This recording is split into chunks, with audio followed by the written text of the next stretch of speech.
రాజకీయ పార్టీలకైనా social media అలాగే social మీడియాకు సంబంధించిన చాలా ప్లాట్ఫామ్స్ కీలకమైపోయినాయి. అవి లేకపోతే రాజకీయాలు చేయలేకపోతున్నారు, పార్టీలు కూడా కొనసాగలేకపోతున్నాయి ఇన్ఫర్మేషన్ ప్రజల్లోకి వెళ్ళాలంటే.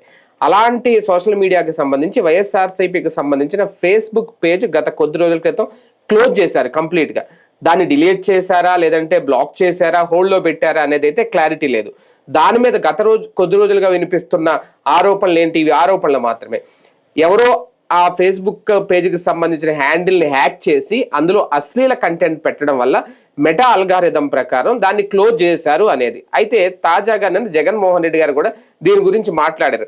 దీని వెనక కుట్ర జరుగుతోంది, వైఎస్ఆర్సీపీ అఫీషియల్ పేజ్ని క్లోజ్ చేయడం వెనక తెలుగుదేశం పార్టీ కుట్ర కూడా ఉంది, ఇలాంటి రాజకీయాలు చేస్తున్నారు అనేది. నిజంగా ఆ రాజకీయాలు అప్పుడు ఆంధ్రప్రదేశ్ రాజకీయాలు ఆ స్థాయిలో దిగజారిపోయినాయి. ఒక రాజకీయ పార్టీ, ప్రతిపక్షంలో ఉన్న రాజకీయ పార్టీ అధికారిక ఖాతాను క్లోజ్ చేస్తే దాని ద్వారా ప్రజల్లోకి వెళ్లే సమాచారాన్ని నిరోధిస్తారా? లేదు వాళ్ళే హ్యాక్ చేసి ఇదంతా చేశారు, ఇది వైసీపీ చేస్తున్నారు అప్పుడు. ఇలా ఎందుకు జరుగుతుంది? ఇది అంశం మీద చర్చించే ప్రయత్నం చేద్దాం. సార్, ఆల్రెడీ మనం ఒకసారి మాట్లాడుకున్నాం ఇలా క్లోజ్ అయింది అది అని. దాని మీద వచ్చే వివరణ అయితే ఇది. నిన్న జగన్మోహన్ రెడ్డి గారు కూడా ప్రెస్ మీట్ పెట్టారు. ఒక్క ఫేస్బుక్ పేజ్ విషయంలో, అది కూడా ఒక పార్టీకి సంబంధించిన పేజ్ విషయంలో నిజంగా ఒక అధికార పార్టీ అంత కుట్ర చేస్తుందా? ఏం జరిగింది? అంటే దాంట్లో మొన్న మధ్యన వైసీపీ వాళ్ళ దీంట్లోనే పెట్టుకొచ్చారు ఫేస్బుక్లో వీటిలోనే. ఏంటంటే ముందు ఓ సిస్టమ్ ఉంటుంది, అంటే సిస్టమేటిక్ కంట్రోల్ అన్నది తెలుగుదేశానికి తెలుసు. లైక్ ఇప్పుడు అమరావతి విషయంలో ఇతను ఒక సిస్టంలోకి వెళ్ళాడు, చట్టాన్ని బేస్ చేసుకుని చట్టబద్ధమైనటువంటి వ్యవస్థ అన్నట్టుంది అసెంబ్లీ. బట్ మండలిలో తేడా ఉంటుందన్నది ఎందుకు గ్రహించలేకపోయాడు? ఆ కోపంతో ఏకంగా మండలిని రద్దు చేయాలనుకున్నాడు. అంతే తప్పించి ఇంకొక ఏడాది అయితే అయిపోతుంది, ఇంకొక ఏడాది అయ్యాక జాగ్రత్తగా చేసుకోవచ్చు కదా. దాంతో క్యాబినెట్ వ్యవహారమే కదే మారిపోయింది. మొత్తం ఆ ఆవేశపూరిత రాజకీయం తప్పించి ఆలోచనాత్మకం లేదు. ఇప్పుడు వైసీపీ అధికారంలో ఉండగానే వైసీపీ సోషల్ మీడియా వాళ్ళని బొక్కలో దోశారు, గుర్తుందా? జడ్జిల్ని తిట్టారు. అదే టైంలో చంద్రబాబు గారిని అరెస్ట్ చేసినప్పుడు ఆ జడ్జి గారిని ఎంత ట్రోల్ చేశారు, మరి ఎందుకు అరెస్ట్ చేయలేకపోయారు? బేసిక్ గా ఒక ఆర్గనైజ్డ్ స్ట్రాటజిక్ అటాక్ అన్నటువంటి వైసీపీకి చేత కాదు. అది చేత కాదు, లేకపోతే అనవసరం అనుకుంటారా అంటే వాళ్ళ నాయకుల మాటలు చూస్తుంటే మనం అట్లాగే చెయ్యకూడదు అనేటటువంటి మాట అంటాం. వాళ్ళ నాయకుల మాటలు వింటుంటే అంటే వాళ్ళు అంత కరడుగట్టిన క్రిమినల్ థింకింగ్ చెయ్యరు వాళ్ళు. అది వాళ్ళల్లో ఉన్నటువంటి మంచితనం అందామా, లేకపోతే పోనీలే చెలేగా అనేటటువంటి మనస్తత్వం ఉందా? అదే ఇప్పుడు ఇవాళ ఒక సోషల్ మీడియా ఇవాళకి కొన్ని వేల మందిని అరెస్ట్ చేశారు కదా వీళ్ళు. వాళ్ళు ఈడ్చిపెడితే ఒక 50 మందిని అరెస్ట్ చేసి ఉంటారు 5 ఏళ్లలో సోషల్ మీడియా పోస్టుల మీద. ఈ చిన్న చితక వాళ్ళని ఎవరినో అరెస్ట్ చేయొచ్చు, అది లోకల్ గా. ఆ లెక్కనైతే నన్ను అడిగితే ఒక్కసారి ఒక శ్వేతపత్రం రిలీజ్ చేస్తే వైసీపీ అధికారంలో ఉన్నప్పుడు వైసీపీ వాళ్ళకి అరెస్టులు తెలుగుదేశం వాళ్ళకంటే ఎక్కువైనాయి. వాళ్ళ సోషల్ మీడియా వాళ్ళు సొంత ఎమ్మెల్యేలే సొంత సోషల్ మీడియా అప్పుడు ఉన్నదే కరెక్ట్ యాక్ట్, ఇది వేస్ట్ యాక్ట్. బిఎన్ఎస్ యాక్ట్ లో ఏమీ లేదు. బిఎన్ఎస్ యాక్ట్ అనేటువంటిది organised crime. Organised crime means దాన్ని ఏమంటారు, డబ్బులు వసూలు చేయటాలు, ఎక్స్టార్షన్. అంటే ఈ ఆర్గనైజ్డ్ గా సోషల్ మీడియాని అడ్డు పెట్టుకుని ఈ క్రైమ్స్ చేస్తున్నారు చూడండి. ఏది నేను పోలీసులు అని చెప్పిన ఇంకోటి అట్లాంటి వాటికి సంబంధించి ఆర్గనైజ్డ్ గా ఫేక్ ప్రచారం చేయడం కూడా నేరం కాదు. అది ఫేక్ ప్రచారం ఎలా ధృవీకరిస్తారు? ఇప్పుడు ఫర్ ఎగ్జాంపుల్ పాకిస్తాన్ గొప్పదని చెప్పి అద్దంకి దయాకర్ చెబుతాడు, కాదని చెప్పి అది ఫేక్ అని చెప్పి నువ్వు ఏ బేసిస్ మీద కేసు పెడతావు? అది నీ భావ ప్రకటన స్వాతంత్రానికి నేను పాకిస్తాన్ ప్రేమిస్తాను అంటున్నాడు అతను. తప్పని ఎట్లా అంటావు నువ్వు? ఇట్ ఈస్ హిస్ రైట్, అంతే. దానికి నువ్వు కౌంటర్ చేయాలి కానీ అది ఫేక్ ప్రచారం అని ఎట్లా అంటావు? ప్రాక్టికల్ గా ఇవాళ డిఎస్సిలో అంత అద్భుతంగా జరిగిందని ప్రభుత్వం చెప్తుంది, లేదు అని చెప్పి బాధితుడు అంటున్నాడు. బాధితుడి పక్షాన ఒకటి మాట్లాడాడు, అది ఫేక్ అంటే ఎట్లాగా? ఆన్సర్ చేశాం కదా మేము అంటున్నారు, ఆన్సర్ లో మళ్ళీ అనుమానాలు ఉన్నాయి కదా అంటున్నారు వాళ్ళు. ఎప్పటికీ తేలుతుంది ఇది? ఈలోపు రెండోది ఫేక్ ఎట్లా అయిపోతుంది? ఇక్కడ ఒక స్ట్రాటజీ ఏం చేస్తున్నదంటే వీళ్ళు ఆర్గనైజ్డ్ గేమ్ నడపడంలో సిద్ధాస్తున్నారు, లీగల్ గా కానీ స్ట్రాటజిక్ గా కానీ. ఇప్పుడు రాష్ట్ర ప్రభుత్వం వాట్సాప్తో ఒక ఒప్పందం చేసుకుంది. దట్ మీన్స్ మెటాతోనే కదా ఒప్పందం వాళ్ళకి. అవును. అప్పుడు ఆటోమేటిక్గా అక్కడ ఉన్న పెద్దోళ్ళు మనకు పరిచయం అవుతారు. మనకు కొంచెం ఎక్స్ట్రా ఇబ్బంది అనుకున్న వాళ్ళని తొక్కాలంటే ఎంతసేపు. నేను ఆ రోజు చెప్పా, ఇక మీకు త్వరలో వస్తుందని మన వీడియో కూడా చేసాను. అలా అనుకుంటే ఎవరు అధికారంలో ఉన్నా అలా చేయొచ్చు కదా, మెటాతో మాట్లాడుకొని.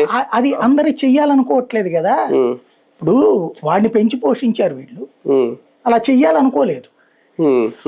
అలా ఇప్పుడు ఆ లెక్కనైతే హెడ్ క్వార్టర్ ఉన్నటువంటి హైదరాబాద్ వాళ్ళు చేయలేరా? రేవంత్ చేయట్లేదు కదా. అదే కదా అక్కడ వ్యక్తి మనస్తత్వం అంటున్నా నేను. వీళ్ళు ఆర్గనైజ్డ్ బ్యాచ్ ఇది. ఒక వ్యక్తిని క్యారెక్టర్ అసాసినేషన్ ఇంకెవ్వడక్కర్లేదని ప్రపంచంలో. ఎన్టీ రామారావుని ఎంత దారుణంగా కొట్టామన్నది చాలు కదా. అసలు కాంగ్రెస్ కి వ్యతిరేకంగా ఒక పార్టీని పెట్టినోడిని చివరికి దాన్ని ఎవరు అనాలి, మనసు చంపుకుని చచ్చిపోయే పరిస్థితి వచ్చింది. ఎంతమంది రెండో పెళ్లిళ్ళు చేసుకున్నోళ్ళు లేరు వాళ్ళ పార్టీలో. ఇంకోటి చట్టబద్ధంగా పెళ్లి చేసుకున్నాడు ఆయన. కానీ ఆ వ్యక్తిని కులటగా చూపించింది వీళ్ళు చూపించినంత దారుణంగా ఎవరికి జరిగింది చెప్పండి. ఇప్పుడు అట్లాంటి పెళ్లిళ్ళు ఉన్నోళ్ళు లేరా? నేను పేర్లు చెప్తే బాగోదు వాళ్ళ వ్యక్తిగత జీవితం, మనకు అనవసరం కూడా. ఎందుకు లేరు? ఇప్పుడు కూడా వాళ్ళ ప్రజాప్రతినిధుల్లోనే ఉన్నారు అట్లా పెళ్లిళ్ళు చేసుకున్నవాళ్ళు. మరి వాళ్ళెవరికి లేని ఈయనకి ఎందుకు వచ్చింది? అది కూడా మనస్ఫూర్తిగా బాధ్యతగా ఉండేటటువంటి మనిషిని పట్టుకుని అంత దారుణంగా చూపించారు అతన్ని. వాళ్ళ చేతిలో ఉన్న మీడియాతోనే సాధ్యమైంది కదా. అట్లాగే ఇప్పుడు ఏం చేశారు, ముందు నేను అబ్జర్వ్ చేసిన దాని ప్రకారం అయితే ఫస్ట్ ఇప్పుడు ఫర్ ఎగ్జాంపుల్ ఇదే ఉంది, డిఎస్సి ఇదే ఉంది అనుకున్నాం. ఇది ఎట్లా చేస్తారంటే వీళ్ళు పోలీసులకి అంటే ఈ తప్పుడు ప్రచారం చేస్తున్నారు, పోలీసులకు తెలుగుదేశం కార్యకర్త జనసేన కార్యకర్త కంప్లైంట్, దాని ఆధారంగా ఎఫ్ఐఆర్ కడతారు. అది ఫేక్ అని ఇక్కడ మాకు కంప్లైంట్ వచ్చింది, మీరు ఆ కంటెంట్ తీసేయండి అని ఫేస్బుక్ కి లేకపోతే ఇన్స్టాకు వీళ్ళు ఎఫ్ఐఆర్ కాపీ పంపిస్తారు. అది త్రూ మనకున్న దేశంలో ఉన్న రూల్ ఏంటంటే ఇట్లాంటి డిఐజీ స్థాయి డీజీపీ స్థాయి హోమ్ సెక్రటరీ స్థాయి వాళ్ళతో పంపించాలి. హోమ్ సెక్రటరీ ఇక్కడ మనోడే కదా, ఈ కాపీ వాళ్ళకి పంపిస్తారు. హోమ్ సెక్రటరీ స్థాయిలో పంపిస్తే కనుక వెంటనే దాని మీద మనకి ఆ నోటీస్ ఇస్తారు త్రూ పట్టించి. ఆ నోటీస్ ద్వారా ఇది తీసేయండి అన్నారు అనుకోండి, అది పెట్టారు, మనకు వస్తుంది నోటీసు, ఎఫ్ఐఆర్ కాపీ పంపితే వస్తుంది. దాని తర్వాత వీళ్ళు తీస్తే వీళ్ళకి ఇగో ప్రాబ్లం, ఇగో కాదు పరువు తక్కువ. తీసారంటే అప్పుడు వాళ్ళు ఏమంటారు, ఎందుకు తీసారంటే మీరు చూసారా అంటారు. ఇప్పుడు నేను ఎవడో మన ఒక యూట్యూబ్ ఛానల్కి సంబంధించిన ఒక దాంట్లో ఆయన విజయ్ కుమార్ గారితో కలిపి ఒక ఇంటర్వ్యూ వచ్చింది. ఏది ప్రకాశం జిల్లాలో ఎంపికలోను రాష్ట్ర వ్యాప్తంగా స్పోర్ట్స్ కోటాల ఎంపికలు అత్యధికంగా కమ్మ సామాజిక వర్గానికి వచ్చినాయి అని. దానికి వీళ్ళు రిజైండర్ ఇచ్చారు.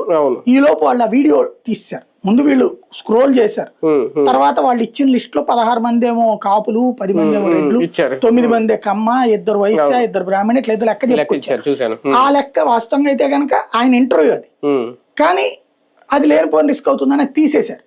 ఫస్ట్ వీళ్ళు ఇట్లాగా ప్రొజెక్ట్ చేయగానే దాన్ని విమర్శించారు, బాగానే ఉంది. దానికి రిజైండర్ కావాలంటే అది ఇంకో వీడియో చేయొచ్చు, ఆయన వ్యక్తిగత వివరణ, అది మాకు సంబంధం లేదని చేయొచ్చు. కానీ వాళ్ళు తీసేశాక విజయోత్సవం జరుపుకున్నారు ఇక్కడ. దెబ్బకి నువ్వు తప్పు చేసావు కాబట్టి నువ్వు భయపడిపోయి తీసేసావు అనేసేసి. అంటే ఇప్పుడు రేపు అదే ఇదిగా వైసీపీ వాళ్ళు ఫర్ ఎగ్జాంపుల్ ఆ కోర్టులో ఇది వచ్చింది కాబట్టి అప్పటికి వాళ్ళు ఆ పోస్ట్ పెట్టారు, ఇదిగో ఎఫ్ఐఆర్ కాపీలు ఇచ్చారు మాకు పంపించారు ఇదిగోండి అని చెప్పేసి దగ్గర 100 వీడియోలకి ఇచ్చారు వాళ్ళు, 100 పోస్టులకి ఇచ్చారు వాళ్ళు. పెట్టేటప్పటికి అన్నిటి మీద తీసేయడం అంటే పార్టీ వెనక్కి దగ్గరట్టు అవుతుంది. అది వాళ్ళ కార్యకర్తల ముందు అబాస్పాలైనట్టు. వీళ్ళు దానికి లీగల్ గా ఆన్సర్ చేస్తారు. వాళ్ళు దాంట్లో కూడా ఫేస్బుక్ లో అన్నిట్లో కూడా ముక్క పెడతారు లీగల్ గా ఆన్సర్ చేయమని. 1, 2, 3 అయితే ఓకే, 100 అయ్యేటప్పుడు కాదు ఫేస్బుక్ పేజ్ క్లోజ్ చేసి పడేశాడు. అది జరిగిందని నాకు అర్థమైంది. నాకు అర్థమైనంత అంటే మామూలుగా సోషల్ మీడియాలో నాలాంటి వాళ్ళు తెలిసింది ఏంటంటే, ఒకటి అల్గారిథం ప్రకారం ఏమన్నా అశ్లీల కంటెంట్ పెట్టినప్పుడు ఆటోమేటిక్గా మనం చెప్పకుండా మీరు అన్నట్టు ఏదో చిన్న నోటీస్ పంపించి సాయంత్రం లోపు మొత్తం క్లోజ్ చేసేస్తారు. లేదు రిపోర్ట్స్, ఇప్పుడు మీరు చెప్పినట్టు ఇలాగా ఒక 50 మంది 100 మందితో రిపోర్ట్లు కొట్టించిన, అది కుట్రపూరితంగా కొట్టిన ఇంకో రకంగా కొట్టిన పేజ్ హ్యాండ్ అవుతుంది. కానీ ఇది పెద్ద పేజ్, ఒక పార్టీకి సంబంధించి దీనికి ఒక టీం ఉంటుంది, వీళ్ళకి సంబంధించి ఒక లీగల్ టీం ఉంటుంది, ఎంత ఉంటుంది అంటే ఇక్కడ వైసీపీ సంబంధించిన సోషల్ మీడియా కూడా ఏమైనా వీక్ గా ఉందా? నిజంగా అంత అలా చేస్తే ఇప్పుడు ఇలాగ వైసీపీకి సపోర్ట్ చేస్తే చాలా పేజీలు ఉంటాయి, వాళ్ళందరికీ థ్రెట్టే కదా. నిజంగా ఇదే కనుక జరిగి క్లోజ్ చేయాలంటే పెద్ద పనే ఉంది, అన్ని క్లోజ్ అయిపోతాయి కదా. ఇంతకుముందు కూడా జరిగినాయి కదా అట్లాగా. అంటే తెలుగుదేశం వాళ్ళు చట్టాన్ని బాగా చదువుతారు, వాళ్ళ దగ్గర ఎక్స్పర్టైజేషన్, చట్టం చదువుతారు, లూప్ హోల్స్ బాగా వెతుకుతారు. అదే చట్టం చదివినప్పుడు లూప్ హోల్స్ తెలుస్తాయి. అదే కాబట్టి ఆ లూప్ హోల్స్ తో కొట్టడం ఎట్లా వాళ్ళకి బాగా తెలుసు, అది చేయగలుగుతున్నారు. వీళ్ళు ఏం చేయగలుగుతారు, కాపాడుకోలేరు. అవతల వాళ్ళది కావాలంటే వీళ్ళు కూడా చేయొచ్చు. అదే అంటున్నాను, కాపాడుకోవడంలోనే వీక్ గా ఉందా ఎవరి చేతిలో సోషల్ లేదు. మీడియా? ఎందుకంటే ఇప్పుడు ఫేస్బుక్ లేకపోతే ఇంకొకటి ఒక ఆల్గారిథం, ఒక ప్లాట్ఫామ్ ఉందండి. ఎవడుంటాడు ఇక్కడ సమాధానం చెప్పడానికి? ఇప్పుడు మన ఏరియాలో ఉన్నారు, లేకపోతే ఢిల్లీలో ఉన్నారు, బాంబేలో ఉన్నారు, మనం వెళ్ళి ఏం సార్ మాది ఎందుకు బ్లాక్ చేశారు ఇదిగోండి అని అడగాలి. వాడు ఎవడు ఇక్కడ ఉండడే, అంతా మెయిల్ ఆన్సర్ కూడా చేయడు ఎవడు.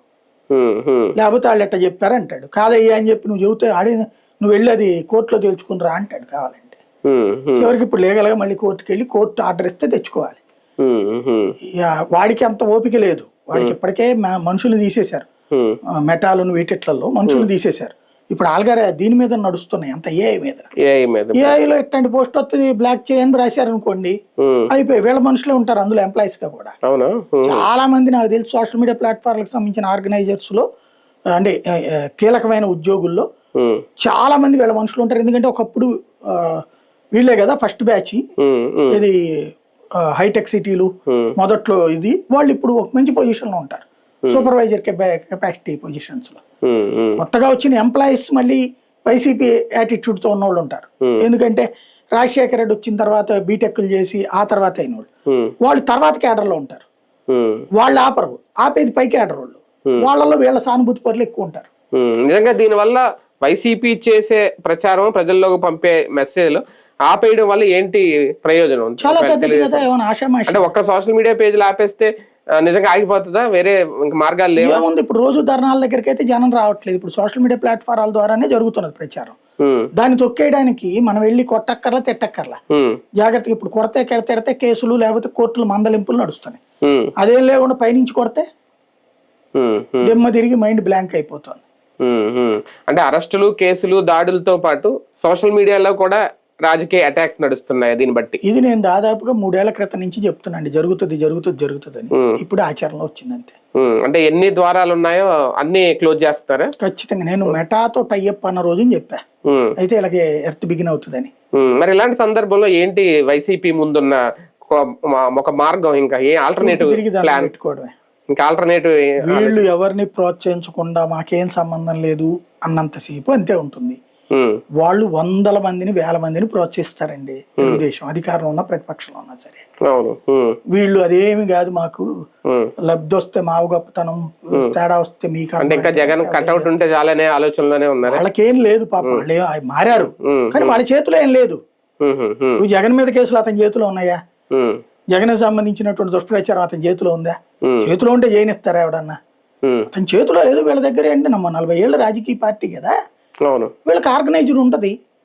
వాళ్ళు 40 ఏళ్ళ తర్వాత ఎట్టుంటారో తెలియదు మనకి. అదే కదా, రైట్. చూద్దాం. నిజంగా అధికార పార్టీ మీద ప్రతిపక్షం చేస్తున్న ప్రచారానికి అడ్డుకట్టు వేయడానికి ఎలాంటి కుట్రలు జరుగుతాయా? నేను జరుగుతాయని మాత్రం అంటున్నాను, జరుగుతాయని అయితే మేము ధృవీకరించట్లేదు. నిజంగా వైఎస్ఆర్సీపీ అధికారిక పేజ్ క్లోజ్ చేయడం వెనక తెలుగుదేశం పార్టీ కుట్ర ఉందా లేదా? జగన్మోహన్ రెడ్డి గారు అయితే అదే ఆరోపణలు చేస్తున్నారు. ఎంతవరకు వాస్తవం చూద్దాం.